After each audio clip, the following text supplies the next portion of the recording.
ಛದ್ಮವೇಷ ಅಂತ ಹಾಕಿದಾಗ ಅವ್ರ ಯಕ್ಷಗಾನ ಭೂತಕುಲನ ಕುಣಿದಿದೆ. ಒಂದು ಕಾಂತಾರ ಬಂದಾದ ನಂತರ ಎಷ್ಟೋ ಪಾಳು ಬಿದ್ದಿರುವಂತ ದೈವಸ್ಥಾನಗಳು ಏನ್ ಮಾಡ್ಬೋದು, ಅವ್ನಿಗೆ ಹೇಳ್ಬೋದು. ಹಾಗಂತೇಳಿ ಅವನ ಜೊತೆ ಹೊಡೆದಾಡಕ್ಕಾಗಲ್ಲ. ಮೈಸೂರಲ್ಲಿ ಹೋಗಿ ಇತ್ತೀಚೆಗೆ ಕಾಂತಾರ ಬಂದಾದಾಗ ಒಂದು ಗುಡಿ ಸೃಷ್ಟಿ ಆಯ್ತು, ಕಡೆ ತಂದು ಕೊಡ್ತೀವಿ, ಅದನ್ನ ಮಾಡ್ಲೇಬೇಕಾಗತ್ತೆ. ಕನ್ನಡದ ಮೊದಲ ಡಬ್ಬಿಂಗ್ ತುಳು ಡಬ್ಬಿಂಗ್ ಆದಂತ ಸಿನಿಮಾ ಕಾಂತಾರ. ಅಂದ್ರೆ ಇದೊಂದು ವರ್ಗ ನಾವು ವಿರೋಧ ಮಾಡ್ಬೇಕು ಅಂತಲೇ ಡಿಸೈಡ್ ಆಗಿದ್ದ. ಈಗ ಒಂದು ನಮ್ಮೊಳಗಡೆ ಸೃಷ್ಟಿ ಆಗುತ್ತೆ. ಈಗ ಕಾಂತಾರ ಬಂದಾಗ ದೈವಗಳನ್ನ ರೋಡ್ಗೆ ತಂದು ನಿಲ್ಲಿಸಿದ್ರು. ನಾನು ಕೊರೋನಾ ಟೈಮ್ ಅಲ್ಲಿ ಸುಮ್ಮನೆ ಇದ್ದು ನನ್ನ ಕಷ್ಟ ಹೆಂಗ ಅನುಭವಿಸಿದ ನನಗೆ ಮಾತ್ರ ಗೊತ್ತು. ಈಗ ಅವರಲ್ಲಿ ಆಗಿರುವಂತ ತಪ್ಪುಗಳು ಅದನ್ನು ಕೂಡ ನಾವು ಹೇಳ್ಕೋಬೇಕಲ್ವಾ. ಈಗ ಎಲ್ಲನೂ ಆಗಿದೆ, ಮೂಲದಿಂದ ನಾವು ಬದಲಾವಣೆ ಆಗ್ಬೇಕು ಅಂತ ನಾನು ಹೇಳ್ಕೊಂಡು ಬಂದೆ. ಮೂಲದಲ್ಲೇ ಒಂದಷ್ಟು ಬದಲಾವಣೆಗಳು ನನಗೆ ಅನಿಸ್ತಾ ಇದೆ, ಅಲ್ಲ ಆಗ್ಬೇಕು ಅಂತ. ಈಗ ನನಗೆ ಕೇಪಳ ಹೂವನೇ ಬೇಕು, ದೈವ ಕೇಳದೆ ಕಾಡಪ್ಪು ತೋಡ ನೀರು ಅಂತ ಆ ತುಳುವಲ್ಲಿರುವ ಪದಗಳು. ಹಾಗಂತೇಳಿ ಈಗ ನನ್ನ ಊರಲ್ಲಿ ಕಾಡೇ ಇಲ್ಲ, ಹೂವ ಇಲ್ಲ ಸಿಗುವಂಥದ್ದು. ನಾನು ಎಲ್ಲೋ ಹೋಗಿ ನಾನು ದೈವ ಕೊಡ್ಬೇಕು ಅಂದಾಗ 1-2 ಹೂವ ಸಿಗುತ್ತೆ. ಅದು ಬಿಟ್ಟಾಗ ನಾವ್ ಏನ್ ಮಾಡ್ತೀವಿ, ಯಾವ್ದೋ ಮಲ್ಲಿಗೆ ಹೂವನ ಮತ್ತೊಂದು ತಂದು ಕೊಡ್ತೀವಿ. ಅದಕ್ಕೆ ಅಡ್ಜಸ್ಟ್ ಆಗೊಂಡೇ ಬಂದಿದೀವಲ್ವಾ. ಅದನ್ನ ಅಲ್ಲಿ ಬದಲಾವಣೆ ಮಾಡಿದೀವಿ ಅಂದ್ರೆ ಇದ್ಯಾಕೆ ಬದಲಾಗಬಾರ್ದು? ನಾವು ಮಾಡ್ಬೇಕಾಗಿದ್ದು ದೈವತ್ವಕ್ಕೆ, ದೈವದ ಶಕ್ತಿಗೆ, ದೈವದ ಕಾರ್ಣಿಕಕ್ಕೆ, ದೈವಕ್ಕೆ ನಾವು ಕೊಡುವ ಸೇವೆಯಲ್ಲಿ ಎಲ್ಲೂ ತೊಂದರೆ ಆಗಬಾರ್ದು ಅನ್ನುವಂಥದ್ದು. ಅಲ್ಲಿ ತಪ್ಪಾದಾಗ ನಾವು ಅದನ್ನು ವಿರೋಧಿಸೋಣ. ನಾಟಕ ಚಿತ್ರರಂಗನೇ ಯಾಕೆ ಕೈ ತೋರಿಸ್ತೀರಿ? ಅದ್ರಿಂದಲೇ ಆಗಿದೆ ಅಂತ ಯಾಕೆ ತೋರಿಸ್ತೀರಿ? ಆಗಿಲ್ಲ ಅಂತ ಹೇಳಲ್ಲ, ನಾಟಕದಿಂದಲೂ ಕೂಡ ತಪ್ಪಾಗಿದೆ, ಇಲ್ಲ ಅಂತ ಹೇಳಲ್ಲ. ಈಗ ಉದಾಹರಣೆ ಯಾರೋ ಡ್ಯಾನ್ಸ್ ಮಾಡ್ಯಾರ ಇದ್ರಲ್ಲಿ ಅಂತ, ಅವನು ವೇದಿಕೆಯಲ್ಲಿ ನಾವು ನೋಡುವಾಗ ಅಥವಾ ಅವನು ಮಾಡುವಾಗ ಅವನ ದೃಷ್ಟಿಕೋನದಲ್ಲಿ ಅದೊಂದು ನಟನೆ. ಅದನ್ನ ದೈವದ ಕಲದಲ್ಲಿ ಅವನು ಮಾಡಿದಂತ ನೀವ್ ಯಾಕೆ ನೋಡ್ತೀರಿ?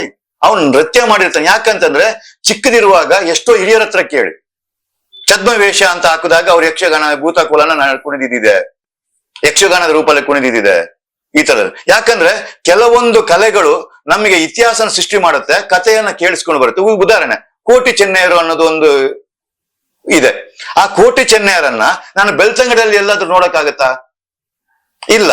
ಆಗ ನನ್ನಂತವನಿಗೆ ಗೊತ್ತಾಗಿದೆ ಹೆಂಗೆ, ಯಕ್ಷಗಾನದಲ್ಲಿ ಕೋಟಿ ಚೆನ್ನೈ ಬಂದಿರೋ ಕಾರಣ ಆ ಕಥೆ ಪುರಾಣಗಳು ನಮಗೆ ಗೊತ್ತು ಬಂದಿರೋ ಕಾರಣ. ಹಾಗಾದ್ರೆ ಅದು ನಮಗೆ ಅದರಿಂದಾಗಿ ನಮಗೆ ಕಥೆ ತಲುಪಿಸೋ ತರ ಆಯ್ತಲ್ವಾ. ಈಗ ಹೇಳ್ತೀವಿ ನಾವು ನುಡಿ ಪಾರ್ಧನ ಅಂತ ಇರುತ್ತೆ, ದೈವ ಕೋಲದಲ್ಲಿ ಬರುವಂತ ಇರುವಂತದ್ದು. ಆ ನುಡಿ ಪಾರ್ಧನಗಳು ಈಗಿನ ಜನರೇಷನ್ಗೆ, ಈಗಿನ ಇದಕ್ಕೆ ಎಷ್ಟು ಜನರಿಗೆ ಅರ್ಥ ಆಗುತ್ತೆ. ಆಗ ಅದನ್ನ ಬಿಡಿಸಿ ಹೇಳ್ಬೇಕು ಅಂತಂದ್ರೆ, ವೈಭವೀಕರಿಸಿ ಹೇಳ್ಬೇಕು ಅಂತಂದಾಗ ಒಂದು ನಾಟಕ ಬರಬೇಕು, ಒಂದು ಸಿನಿಮಾ ಬರಬೇಕು, ಆಗ್ಲೇ ನಮಗೆ ಅರ್ಥ ಆಗೋದು. ಎಲ್ಲಿ ತನಕ ಅಂದ್ರೆ ಮೂಲ ತುಳುಗಳಲ್ಲಿ ತುಂಬಾ ಬದಲಾವಣೆಗಳಿದೆ. ನನಗೆ ಪುತ್ತೂರಲ್ಲಿ ಇರುವಂತ ತುಳುವನ್ನ ನನಗೆ ಕೆಲವು ಪದಗಳು ನನಗೆ ಗೊತ್ತಾಗಲ್ಲ, ಬೆಳ್ತಂಗಡಿ ತುಳುಗಳು ಪುತ್ತೂರವರಿಗೆ ಗೊತ್ತಾಗಲ್ಲ. ಆದ್ರೆ ಹಿರಿಯರು ಹೇಳ್ತಾರೆ, ಆದ್ರೆ ನಮಗೆ ಗೊತ್ತಾಗ್ಬೇಕಲ್ವಾ. ನಾವು ಹೊಟ್ಟೆಪಾಡು ಒಂದೂರಿಂದ ಒಂದೂರಿಗೆ ಬಂದಿದೀವಿ, ತಿಳ್ಕೊತೀವಿ ಇದು. ಹಾಗಿದ್ದಾಗ ನಾವ್ ಹೆಂಗೆ ಇದನ್ನ ಇದ್ ಮಾಡ್ಬೇಕು? ಆಗ ಪೂರಕ ಆಗುತ್ತೆ ಅದೇ ಅಲ್ವಾ. ಇದ್ರಲ್ಲಿ ತಪ್ಪೇನಿದೆ? ಜೊತೆಗೆ ನನ್ನ ಕಲ್ಚರ್, ನನ್ನ ಮಣ್ಣಿನ ಕತೆ ನಾನು 10 ಜನರಿಗೆ ತೋರಿಸೋ ತಪ್ಪೇನು? ಎಷ್ಟು ಜನ ಹೇಳ್ತಾರೆ ನನ್ನ ಊರಿನ ಸಂಸ್ಕೃತಿ ಬೇರೆ ಊರವ್ರು ಬಂದು ನೋಡುವಂಥದ್ದು ಏನ್ ಅಗತ್ಯ ಇದೆ ಅಂತ. ಸ್ವಾಮಿ, ಪರ ಊರಲ್ಲಿ ಇರುವಂತವ್ರು ನನ್ನಂತವ್ರೆ ಅಲ್ವಾ. ಒಂದು ಕಾಂತಾರ ಬಂದಾದ ನಂತರ ಎಷ್ಟೋ ಪಾಳು ಬಿದ್ದಿರುವಂತ ದೈವಸ್ಥಾನಗಳು, ಎಷ್ಟೋ ಜನ ನಮ್ದು ಒಂದಿದೆ ಅದನ್ನ ಹೋಗಿ ತಗೊಂಬರೋಣ ಅಂತೇಳಿ ಗಂಡ ಹೆಂಡತಿ ಬೇರೆ ಆದವರು ಎಲ್ಲ ಹುಡ್ಕೊಂಡು ಅಣ್ಣ ತಮ್ಮಂದ್ರು ಒಟ್ಟು ಕುಟುಂಬವಾಗಿ ಒಂದು ಕಡೆ ಸೇರೋ ತರ ಆಗಿದ್ದು ಒಂದು ಕಾಂತಾರ ಅಲ್ವಾ. ಆ ಬದಲಾವಣೆಯನ್ನು ಕೂಡ ನಾವು ಒಪ್ಕೋಬೇಕಲ್ವಾ. ಯಾಕಂದ್ರೆ ಒಳ್ಳೇದು 10 ಇದ್ದಾಗ ಕೆಟ್ಟದ್ದು 10 ಇರೋದು ಸಹಜ, ಅದು ಪ್ರಕೃತಿ ನಿಯಮ. ಹಾಗಂತೇಳಿ ಒಳ್ಳೇದನ್ನ ಯಾಕೆ ನಾವು ಕಳ್ಕೋಬೇಕು? ಈ ಗೊಂದಲಗಳು ನನ್ನೊಳಗಡೆ ಇದೆ ಅನ್ನುವಂಥದ್ದು. ಓಕೆ, ಈಗ ನೀವು ಇಷ್ಟು ಹೇಳಿದ್ರಿ. ಈಗ ಗಗ್ಗರವನ್ನ ಸಿನಿಮಾಗೋಸ್ಕರ ಒಂದು ಪಾತ್ರೆಗಳಂತ ಇರ್ತಾರೆ. ಹೌದು, ಒಂದು ಕುಟುಂಬದಿಂದ ಬಂದಿರುತ್ತೆ, ವಂಶ ಪರಂಪರೆ ಬಂದಿರುತ್ತೆ, ಪಾತ್ರೆಗಳು ವ್ರತ ಇಟ್ಕೊಂಡು ಗಗ್ಗರವನ್ನ ಕಟ್ತಾರೆ. ಸಿನಿಮಾಗೋಸ್ಕರ ಯಾರು ಬೇಕಾದ್ರೆ ಗಗ್ಗರವನ್ನ ಕಟ್ಬೋದಾ? ಅಲ್ಲ, ನಾನು ಗಗ್ಗರನ ಕಟ್ಟಬಾರ್ದು ಅಂತ ನಾನು ಯಾಕೆ ಹೇಳಲ್ಲ. ಕಟ್ಲೇಬಾರ್ದು ಅಂತಂದ್ರೆ ನಾನು ಮಾಡ್ತಿರೋದು ಯಕ್ಷಗಾನ ಅಥವಾ ನಾಟಕ ಅಥವಾ ರಂಗ ಸರ್. ಅಲ್ಲಿ ಕೆಲವೊಂದು ನಾನು ಆಗ್ಲೇ ಹೇಳಿದೆ ನಿಮಗೆ, ಕೆಲವೊಂದು ದೈವಕ್ಕ ಇದಕ್ಕೆ ಬೇಕಾಗಿ ಮಾಡ್ಲೇಬೇಕು ಅಂತ. ಅಲ್ಲಿ ನಾನು ಹಾಗೆ ಹೇಳಿದೆ. ಕಟ್ಟಿಲ್ಲ ಅಂತ ನಾನು ಬೇರೆ ರೂಪದಲ್ಲಿ ತೋರಿಸಿದ್ರೆ ಏನಾಗ್ಬೋದು? ಅಲ್ಲ, ಪಾತ್ರೆಗಳಲ್ಲದವರು ಕಟ್ಟಬಹುದು ಅಂತ ಕಟ್ಟಿದಾರಲ್ವಾ, ಇತಿಹಾಸದಲ್ಲೂ ಇದೆ ಅಲ್ವಾ. ನಾನು ಹೇಳಿದ್ರೆ ದೈವದ ಕಲದಲ್ಲಿ ಕಟ್ಟಕ್ಕಾಗಲ್ಲ, ಯಾಕಂದ್ರೆ ಅವ್ರಿಗೆ ಮಾತ್ರ ಕೊಟ್ಟಿರೋದು. ಅದನ್ನ ಶಕ್ತಿ ಕೊಟ್ಟಿದ್ದು ಬೇರೆ ಯಾರಿಗೂ ಕೊಟ್ಟಿಲ್ಲ. ನಾವು ಎಷ್ಟೋ ದೊಡ್ಡ ಮೇಲ್ವರ್ಗದವರು, ನಾವು ಹಂಗೆ ಹಿಂಗೆ ನಾವು ಮಾತಾಡುವಾಗ ದೊಡ್ಡದಾಗಿ ಹೇಳ್ತೀವಿ, ನಾನು ಕಟ್ಟಿಸಿದ್ರೆ ಮಾತ್ರ ನೀವು ಕಟ್ಟೋದಲ್ವಾ, ಈ ತರದ ಎಲ್ಲ ಮಾತುಗಳು ಬರುತ್ತೆ, ಅದು ಸಹಜ. ಆದ್ರೆ ಯಾರೇ ಕಟ್ಟಿಸ್ಬೇಕಾದ್ರೆ ದೈವತ ಶಕ್ತಿ ಬರೋದು ಅವರಿಗೆ ಮಾತ್ರ ಅಲ್ವಾ, ಆ ವರ್ಗಕ್ಕೆ ಮಾತ್ರ ಅಲ್ವಾ. ನನ್ನ ಲೆಕ್ಕದಲ್ಲಿ ಅವ್ರು ಕೆಳವರ್ಗ ಅಂತ ಹೇಳದೇ ಇಲ್ಲ. ಅದನ್ನ ಎಲ್ಲರಿಗಿಂತ ಮೇಲ್ವರ್ಗಕ್ಕೆ ಬಂದು ನಿಂತಂತವ್ರು ಅವರು. ಆ ಶಕ್ತಿ ಕೊಟ್ಟಿರೋದು ಅವರಿಗೆ ಮಾತ್ರ. ಅಲ್ಲಿ ಎಷ್ಟೋ ದೊಡ್ಡ ಧರ್ಮಾಧಿಕಾರಿ ಆಗಿರ್ಬೋದು, ಅವ್ರಿಗೆ ಎದ್ದು ನಿಂತು ಕೈ ಮುಗಿಲೇಬೇಕು. ಯಾಕಂದ್ರೆ ದೈವತ್ವ ಶಕ್ತಿ ಇರುವಂತದ್ದು, ಆ ದೈವತ್ವ ಶಕ್ತಿ ಕೊಟ್ಟಿರೋದು ಅವರಿಗೆ ಮಾತ್ರ ಅನ್ನುವಂಥದ್ದು. ಆಗಿದ್ದಾಗ ನಾನು 10 ಜನ ತೋರಿಸ್ಬೇಕಾದ್ರೆ ಗಗ್ಗರನ ಬಳಸ್ಕೊಳ್ಳೋ ತಪ್ಪೇನಿದೆ? ಯಾಕೆ ಅಂತಂದ್ರೆ ಅದು ಅವ್ರದ್ದು ಭಾಗ, ಅದು ಅದರ ಬದಲಿಗೆ ನಾನು ಯಾವುದೋ ಒಂದು ಗೆಜ್ಜೆನೆ ಕಟ್ಟಿದ್ರೆ ಅದು ಅದನ್ನ ತೊಂದರೆ ಮಾಡ್ದಂಗ ಅಲ್ವಾ ನಾನು ಅದನ್ನ? ನನ್ನ ಒಳಗಡೆ ಈ ಪ್ರಶ್ನೆಗಳಿದು. ಹಾಗಂತೇಳಿ ನಾನು ಹೇಳಿದ್ದೆಲ್ಲ ಸರಿ ಅಂತಲ್ಲ. ಆಮೇಲೆ ಇನ್ನೊಂದು ಪ್ರಶ್ನೆ ಬಂತು, ಏನಂದ್ರೆ ದೈವ ಕೂಗುವುದನ್ನ ಸಿನಿಮಾದಲ್ಲಿ ಬಳಸಿದ್ರು, ಅದನ್ನ ರೀಲ್ಸ್ ಮಾಡಬೇಡಿ ಅಂತ ಹೇಳಿದ್ರು, ಅಂದ್ರೆ ಅದು ಅಪಚಾರ ಆಗುತ್ತೆ ಅಂತ. ಈಗ ಸಿನಿಮಾದಲ್ಲಿ ಬಳಸಿದ್ದು ದೈವವನ್ನ ಅನುಕರಣೆ ಮಾಡಿದ್ರು, ಒಪ್ಕೊಂತೀರಿ? ದೈವವನ್ನ ಅನುಕರಣೆ ಮಾಡಿದ್ದು. ಸಿನಿಮಾ ನೋಡಿದ್ದು ಯಾಕೆ ಉಳಿದವ್ರು ಅನುಕರಣೆ ಮಾಡಬಾರ್ದು? ರೀಲ್ಸ್ ಯಾಕೆ ಮಾಡಬಾರ್ದು? ಈಗ ಅವ್ರು ಅನುಕರಣೆ ಮಾಡಬಹುದು ಅಂದ್ರೆ ಉಳಿದವರು ಯಾಕೆ ಅನುಕರಣೆ ಮಾಡಿ? ಖಂಡಿತ ನಾನು ಅದನ್ನ ಹೇಳ್ತಿರೋದು. ಈಗ ಅದನ್ನ ನಾವು ವಿರೋಧ ಮಾಡಿಸೋದು, ಅವನು ಮಾಡ್ತಿರೋದು ನಟನೆ, ನಮ್ಮ ಲೆಕ್ಕದಲ್ಲಿ ಅದು ನಟನೆ. ಉಳಿದವರು ನಟನೆ ಖಂಡಿತ. ಈಗ ಅದನ್ನ ನಾನು ಹೇಳ್ತಿರೋದು ಮಾಡಬಾರ್ದು ಅಂತಲ್ಲ, ಮಾಡಿದ್ರು ತಪ್ಪಿಲ್ಲ ಅಂತ ನಾವು ಹೇಳ್ತೀವಿ. ಸರಿ, ಅವರಿಗೆ ಅದು ತೊಂದರೆ ಆಗುತ್ತೆ ಅಂತಂದಾಗ ರಿಷಬ್ ಶೆಟ್ಟಿ ಅವರೇ ಪಬ್ಲಿಕ್ ಬಂದು ಅನೌನ್ಸೇ ಮಾಡಿದ್ರು, ಹಿಂಗಿದೆ, ಅದ್ರ ನಂಬ್ಕೊಂಡು ಬಂದಿರುವಂತ ಒಂದಷ್ಟು ಇದಿದೆ, ಒಂದು ಮಣ್ಣಿನ ಇದಿದೆ, ಅದನ್ನ ನೀವು ಮಾಡಬೇಡಿ ಅಂತ. ಅವ್ರು ಅಷ್ಟೇ ಮಾಡ್ಬೋದು ಹೊರತು ಅದನ್ನ ದಾಟಿ ಹೋಗಿ ಇನ್ನೊಬ್ಬನ ಮಾಡ್ತಿದ್ದವನನ್ನ ತಡಿಯಕ್ಕಾಗಲ್ಲ. ಏನ್ ಮಾಡ್ಬೋದು? ಅವ್ನಿಗೆ ಹೇಳ್ಬೋದು, ಹಾಗಂತೇಳಿ ಅವನ ಜೊತೆ ಹೊಡೆದಾಡಕ್ಕಾಗಲ್ಲ. ಅಲ್ಲ, ಹೊಡೆದಾಡೋದಲ್ಲ. ಈಗ ಅವ್ರು ಮಾಡಿರುವಾಗ, ಅನುಕರಣೆ ಮಾಡಿರುವಾಗ ಅವ್ರಿಗೆ ಇನ್ನೊಬ್ರಿಗೆ ಅನುಕರಣೆ ಮಾಡ್ಬಿಡಿ ಅಂತ ಹೆಂಗ್ ಹೇಳಕ್? ಖಂಡಿತ ಇಲ್ಲ. ನಾನು ಆಗ ಅದನ್ನ ಹೇಳಿದೆ, ಅದು ತಪ್ಪು ಅಲ್ಲ ಅಂತ. ಯಾಕಂದ್ರೆ ಅವ್ರು ಮಾಡ್ತಾರೆ ನಟನೆ. ನಾನು ಆಗ ನಟನೆ ಮಾಡ್ಬೋದಲ್ಲ, ಮಾಡ್ಬೋದು ಅಂತ ನಾನು ಹೇಳ್ತಿರೋದು. ನಾವು ಅದನ್ನೇ ಹೇಳ್ತಿರೋದು, ನಟನೆ. ಅಲ್ಲಿ ಅವನು ಯಾವ್ದು, ಈಗ ಉದಾಹರಣೆ ಹೇಳ್ತೀನಿ. ಈಗ ಕೆಲವೊಂದು ಸಾರಿ ಈಗ ಕೆಲವು ಬದಲಾವಣೆ ಆಗ್ಬೇಕು ಅಂತ ಸಿರಿ ಸಿಂಗಾರಗಳನ್ನ ಹಾಕಬಾರ್ದು, ನೀವು ಉಳಿದೆಲ್ಲ ನೀವು ಬೇಕಾದ್ರೆ ಮಾಡಿ ಅಂತ. ಕೆಲವು ಥರ್ಮೋಕೋಲಲ್ಲಿ ಹಾಕೊಂಡು ಡ್ಯಾನ್ಸ್ ಮಾಡಿದೆಲ್ಲ ಇದೆ, ಕುಸ್ತಿ ಹೊಡೆದಿರೋದೆಲ್ಲ ಇದೆ. ಹಾಗಾದ್ರೆ ನಾವೇ ದಾರಿ ಮಾಡಿ ಕೊಟ್ಟಿದ್ದಲ್ವಾ, ನಾವೇ ಹೇಳಿದಲ್ವಾ ಅದನ್ನ ಬಳಸ್ಕೊಬೇಡಿ ಹಿಂಗೆ ಅಂತ. ಅದ್ರಲ್ಲಿ ಹಾಗಾದ್ರೆ ಅವನು ಮಾಡಿದ್ರಲ್ಲಿ ನಾವು ತಪ್ಪು ಅಂತ ಹೆಂಗೆ ಹೇಳ್ತೀವಿ? ನಾನು ಈ ಪ್ರಶ್ನೆಗಳು ನಮ್ಮ ಒಳಗಡೆ ಕೂಡ ಉಟ್ಕೊಂಡಿದೆ ಸ್ವಾಮಿ. ಇದಕ್ಕೆ ಯಾರಾದ್ರೂ ಹಿರಿಯರಿದ್ದವ್ರು ಉತ್ತರ ಕೊಡಿ ಅಂತ.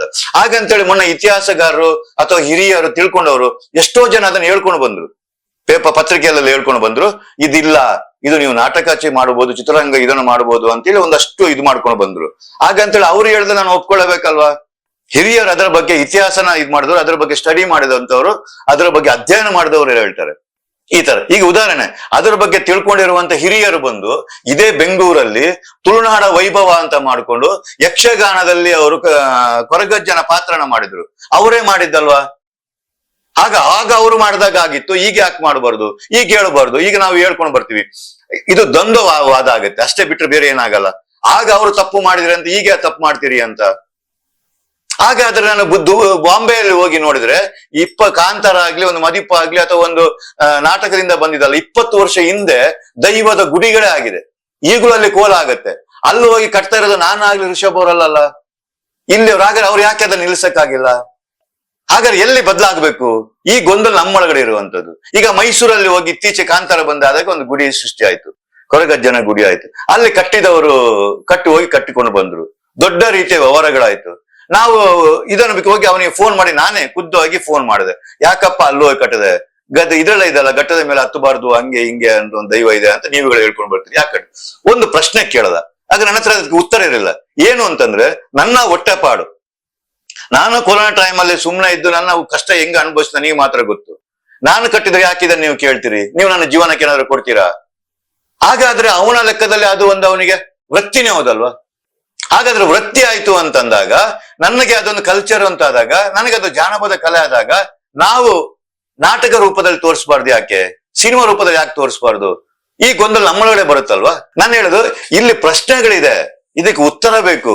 ಉತ್ತರ ದ್ವಂದ್ವ ಅರ್ಥಗಳಲ್ಲ, ಹಿರಿಯರು ಸೇರ್ಬೇಕು. ಇದಕ್ಕೆ ಮೂಲದಲ್ಲಿ ಬದಲಾಗಬೇಕು. ಯಾಕಂದ್ರೆ ಮೂಲದಲ್ಲಿ ತುಂಬಾ ಬದಲಾವಣೆ ಆಗ್ಬೇಕಾಗಿದೆ, ಬರೀ 1-2 ಯಾಕಂತಂದ್ರೆ ಈಗ ಅದೇ ಕೊಡುವಂತ ಕೋಳಿ ಆಗ್ಬೋದು, ದೈವದ ಒಂದು ಇದಕ್ಕೆ ಕಾಲದಲ್ಲಿ ಏನೋ ಒಂದು ಆರೈಕೆ ಕೊಡಬೇಕು, ಕೋಳಿ ಬೇಕು.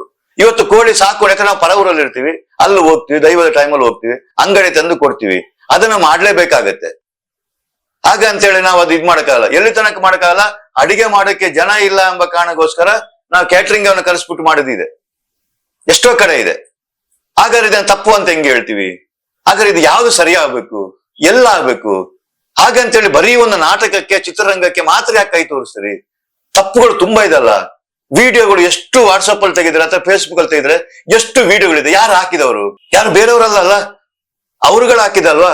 ನಾವುಗಳೇ ಹಾಕಿ ಇವತ್ತು ನಾವೇ ಅದು ಸರಿ ಇಲ್ಲ ಅಂತಂದ್ರೆ ಹೆಂಗ್ ಹೇಳಕ್ಕಾಗತ್ತೆ? ಈಗ ಯಾರನ್ನ ದೂರ್ಬೇಕಿಲ್ಲಿ? ಈ ಪ್ರಶ್ನೆಗಳು ನಮ್ಮೊಳಗಡೆ ಇದೆ. ಚಿತ್ರರಂಗನೆ ಯಾಕೆ ಅದೊಂದು ಇತಿಹಾಸ ಸೃಷ್ಟಿ ಮಾಡುತ್ತೆ. ಅದರಿಂದ ಕೆಟ್ಟದಾದಾಗ ಕೇಳೋಣ, ಎಲ್ಲರ ಧ್ವನಿ ಜೋರಾಗಿ ಇದ್ ಮಾಡೋಣ. ಅದು ಬಿಟ್ಬಿಟ್ಟು ನಾವು ಇದನ್ನೊಬ್ಬ ಹೇಳಿದ ತಕ್ಷಣ 8ನೇ ಪರಿಚಯದಕ್ಕೆ ತುಳುನ ಸೇರಿಸಿಲ್ಲ, ಅದಕ್ಕೆ ನೀವು ಮಾಡಿಲ್ಲ, ನೀವೊಬ್ಬ ಹಿಂದುವೇ ಅಲ್ಲ, ಈ ತರದ ಪ್ರಶ್ನೆಗಳು ಬರಬಾರ್ದು ಅನ್ನುವಂಥದ್ದು. ಸರ್, ಈಗ ನಿಮ್ಮ ಮಾತಿಗೆ ಬರೋದಾದ್ರೆ, ಈಗ ಕಾಂತಾರದ ಬಗ್ಗೆ ಯಾರೊಬ್ಬ ವ್ಯಕ್ತಿ ಮಾತಾಡ್ತಾ ಇದ್ದಾರೆ. ಹೌದು, ಅಂದ್ರೆ ಈ ಪದ್ಧತಿಯನ್ನ ಹೇಳ್ಬಾರ್ದು, ಒಬ್ಬ ವ್ಯಕ್ತಿ ಮಾತಾಡ್ತಿಲ್ಲ. ಬಜರಂಗದಳ ಇದೆ, ವಿಶ್ವ ಹಿಂದೂ ಪರಿಷತ್ ಇದೆ, ಇವರು ಹಲವಾರು ಸಂಘಟನೆಗಳು ಸೇರಿದೆ. ಸೊ ಇದು ಸಾಮಾನ್ಯ ಸಂಗತಿ ಅಲ್ಲ. ಇಡೀ ತುಳುನಾಡಿನ ಸಾಕಷ್ಟು ಜನ ಇದರ ವಿರುದ್ಧ ಇದ್ದಾರೆ. ಸಿನಿಮಾ ಮಾಡಬಾರ್ದು, ನಾಟಕ ಮಾಡಬಾರ್ದು, ಅಂದ್ರೆ ಇದು ಇಟ್ಸ್ ನಾಟ್ ಅ ಸಿಲ್ಲಿ ವಿಷಯ, ಹಾಗಂತ ಹೇಳಿ ವಿಷಯ ಅಲ್ಲ. ಹಾಗಂತೇಳಿ ಅದನ್ನು ಅಷ್ಟೇ ಒಪ್ಕೊಳ್ಳುವಂತ ಒಂದು ವರ್ಗನೂ ಇದೆಯಲ್ಲ, ಇದೆ. ಈಗ ಬರೀ ವಿರೋಧದ ಒಂದು ವರ್ಗ ಆಯ್ತು ಅಂದ್ರೆ ಅದರ 2 ಪಟ್ಟು ಒಪ್ಕೊಳ್ಳುವಂತನೂ ಒಂದು ವರ್ಗ ಇದೆ. ಈಗ ಉದಾಹರಣೆ, ಕಾಂತಾರನ ಅಷ್ಟು ತುಳುನಾಡವರೆಲ್ಲ ನೋಡಿದ್ರು, ತುಳುವಲ್ಲಿ ಕೂಡ ಬಂತು. ಕನ್ನಡದ ಮೊದಲ ಡಬ್ಬಿಂಗ್ ತುಳು ಡಬ್ಬಿಂಗ್ ಆದಂತ ಸಿನಿಮಾ ಕಾಂತಾರ. ಅಷ್ಟು ಜನ ನೋಡಿದವರು, ಯಾಕೆ ವಿರೋಧ ಆಗಿಲ್ಲ? ಅದನ್ನ ಅವ್ರು ಒಪ್ಕೊಂಡಿದ್ದಾರೆ ಅರ್ಥ ಅಲ್ವಾ?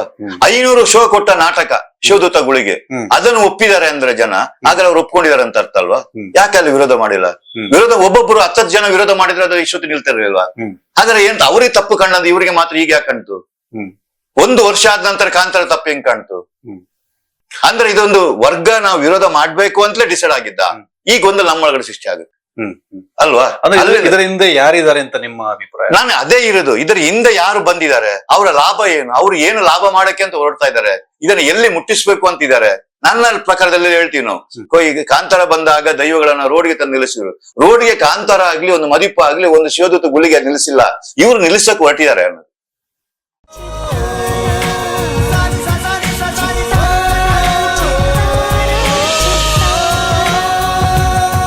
ಕನ್ನಡಿಗರ ಮನೆ ಮಾತಾಗಿರುವ ಸಿನಿ ಪತ್ರಿಕೆ ಚಿತ್ತಾರ, ಕರ್ನಾಟಕದ number 1 readers choice entertainment magazine.